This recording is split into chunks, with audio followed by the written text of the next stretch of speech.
Hi boys and girls, this is Mr. Blackman. We're going to do one of our cool art projects today. This is for pre-K through second grade. Our subject is going to be cardboard sculpture. Cardboard sculpture. So that means we're not drawing a picture. We are actually making something that is 3D. We can see it from all different perspectives. All right, for this project, you will need some simple things. Paper towel rolls or toilet tissue rolls. Things that you may have in your recycling. Some paint or markers. A paintbrush and scissors. That's all you need, guys. So collect your things and we'll begin.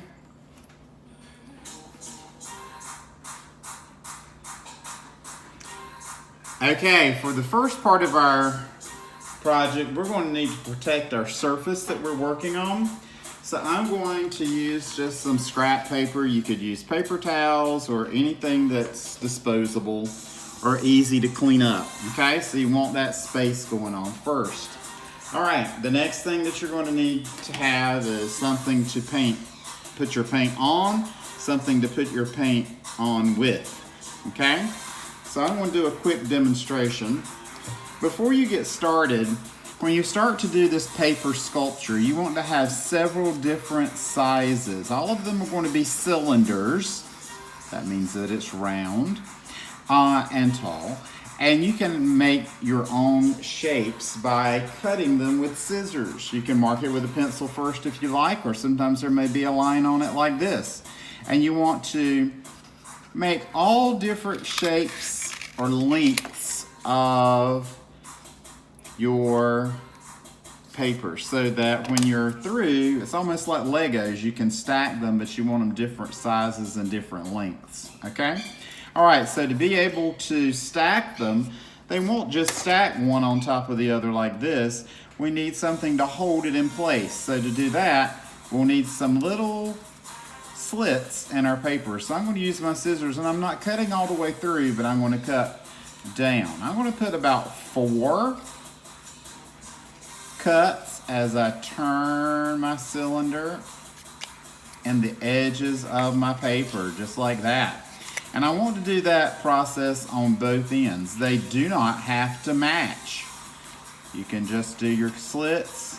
Maybe you have about 3 or 4 in there and try to make them about the same length, but it's not absolutely necessary, so that you have options when you start to build your sculpture. All right, once you have all your pieces cut and ready, you can make as many pieces as you would like for this project. The more you have, the more you will be able to stack later on. The next thing you're ready for is paint. So I'm going to pour out a little paint here on my palette. Or if you don't have paint, you could use markers. And just paint your cylinders. Now the only place you need to paint them are on the outside. So I'm holding it in one hand and I'm rotating it in my hand. You may want to have an adult help you do this. Just make sure you don't get paint on yourself or marker everywhere while you're doing this. Let's try to keep it on a clean surface that we can clean up. Now you may want this to dry, and then you can come back and add paint to the other end, okay? Now adding paint will make these a little stiffer and easier to stack when you're done. So that's pretty cool. And you can use these over and over again to build all kinds of things. Maybe you can have a competition with seeing how high you can make your sculpture. So I'm gonna let this sit and dry. I've got it painted all the way around. Not too much paint.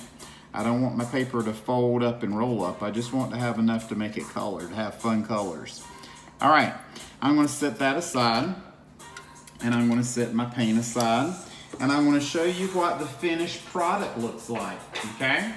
So I have been working on this before, and I have lots of different shapes and sizes in my grouping here. So I'm going to show you how to stack, okay?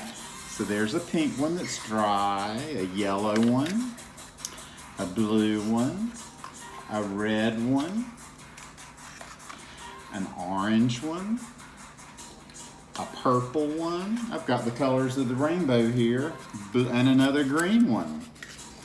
And I forgot to add slits to this side, so I'll do that now. Okay? Once you have all of your paper towel rolls cut and painted, you can cut before, or if you forget some, you can cut afterward. Then you can start building things with your cylinders, and they fit together kind of like Legos. You just slide one into the other, and you can build all kinds of cool things using your cylinders that you have created from your paper towel rolls. So this would be a very green way to make your art. Stacking them. They could stand up, they can lie down. All depends on what you want to do with your shapes as you're creating your paper sculpture. So have fun, guys, and make a very tall, recyclable paper towel sculpture. Have fun, guys, and we'll see you next time for our next video.